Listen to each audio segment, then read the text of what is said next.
السلام علیکم ورحمۃ اللہ وبرکاتہ۔ الحمدللہ کفا وسلام علی عبادہ الذین اصطفیٰ، اما بعد۔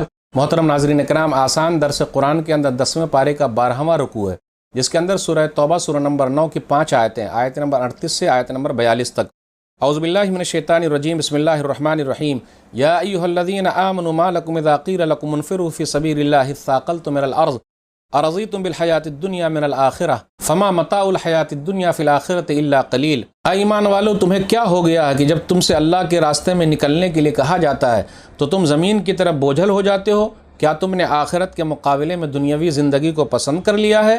اگر ایسا ہے تو یاد رکھو کہ دنیاوی زندگی کا فائدہ تو آخرت کے مقابلے میں بہت تھوڑا ہے۔ الا تنفروا يعذبكم عذابا الیما ويستبدل قوما غیرکم ولا تضروه شیئا واللہ علی کل شیء قدیر۔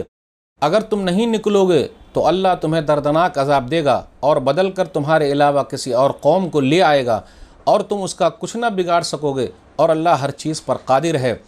الا تنصروه فقد نصره الله اذ اخرجه الذين كفروا ثاني اثنين اذ هما في الغار اذ يقول لصاحبه لا تحزن ان الله معنا فانزل الله سكينته عليه وايده بجنود لم تروها وجعل كلمة الذين كفروا السفلى وكلمة الله العليا والله عزيز حكيم۔ اگر تم اس نبی صلی اللہ علیہ وسلم کی مدد نہیں کرو گے تو اللہ اس کا حامی و ناصر ہے، یقیناً اللہ اس کی مدد اس وقت بھی کر چکا ہے جب کافروں نے اسے نکال دیا تھا، تو اس وقت وہ دو میں سے دوسرے تھے، جب وہ دونوں غار ثور میں تھے، جب وہ نبی صلی اللہ علیہ وسلم اپنے ساتھی سے کہہ رہے تھے کہ تم غم نہ کرو، بے شک اللہ ہمارے ساتھ ہے، تو اللہ نے اس پر اپنی طرف سے سکون قلب نازل کیا اور ایسے لشکروں سے اس کی مدد کی جنہیں تم نے نہیں دیکھا، اور کافروں کی بات کو نیچا کر دیا، اور اللہ کی بات تو بلند ہی ہے، اور اللہ نہایت غالب خوب حکمت والا ہے۔ انفروا خفافا وثقالا وجاہدوا باموالکم وانفسکم فی سبیل اللہ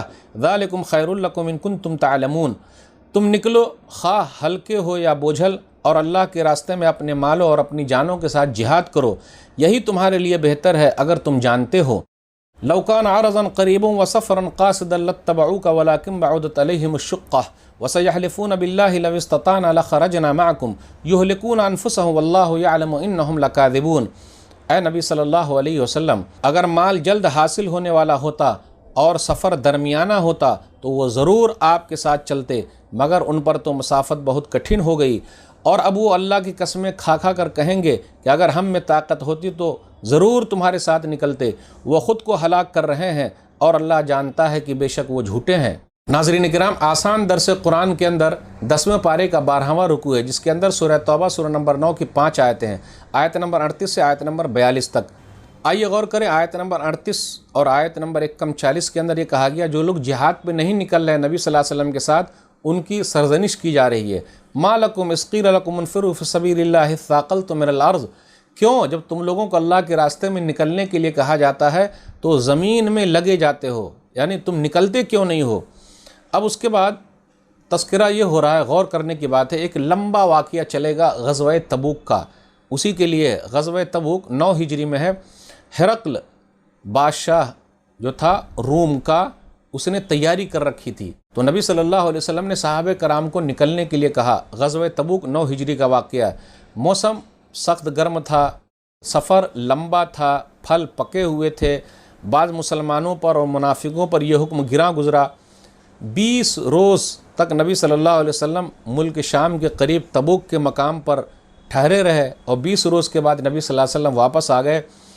غزوہ تبوک، اس کو جیش الاسرہ بھی کہا جاتا ہے، تنگی والا غزوہ، لمبا سفر تھا، تنگی کا تھا، لوگ پریشان حال تھے، پوری طریقے سے سواری بھی نہیں تھی، اسی کا تذکرہ ہے۔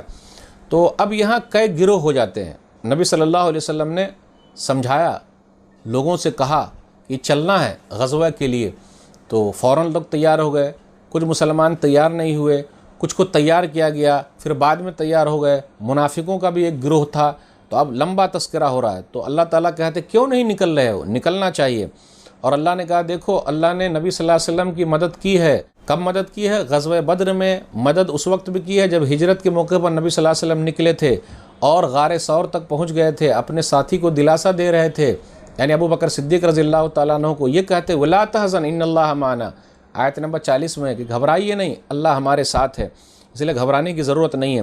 صحیح بخاری کتاب التفسیر کتاب نمبر 65 حدیث نمبر 4663 ابو بکر رضی اللہ تعالیٰ عنہ نے کہا کنت مع النبی صلی اللہ علیہ وسلم فی الغار فرأیت آثار المشرکین فقلت یا رسول اللہ لو ان احدهم رفع قدمه رعانا۔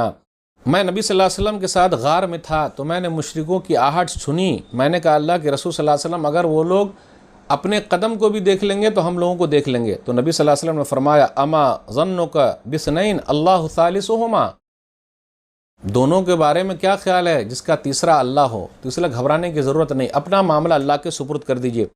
اس کے بعد آیت نمبر 42 کے اندر ہے منافقین جو پیچھے رہ گئے، کیوں پیچھے رہ گئے؟ لو کان عرضا قریبا وسفرا قاصدا لاتبعوک ولکن بعدت علیہم الشقہ، اگر جلد وصول ہونے والا ہوتا، جلد مال مل جاتا، پھر اسی طریقے سے اسباب مہیا ہوتے اور ہلکا سفر ہوتا، لمبا سفر نہیں ہوتا تو وہ لوگ آپ کے ساتھ جاتے، مال غنیمت لے کے چلے آتے۔ تو غزوہ تبوک کا تذکرہ چل رہا ہے، کئی اور آیتوں میں چلے گا اور لمبا چلے گا، لگ بھگ اخیر سورہ تک یہ چلتا رہے گا۔ ناظرین کرام آج کے درس میں بس اتنا ہی۔ اللہ سے دعا ہے کہ اللہ تعالی ہم لوگ قرآن کریم کو پڑھنے، سمجھنے، عمل کرنے اور لوگوں تک پہنچانے کی توفیق دے، آمین۔ والسلام علیکم ورحمۃ اللہ وبرکاتہ۔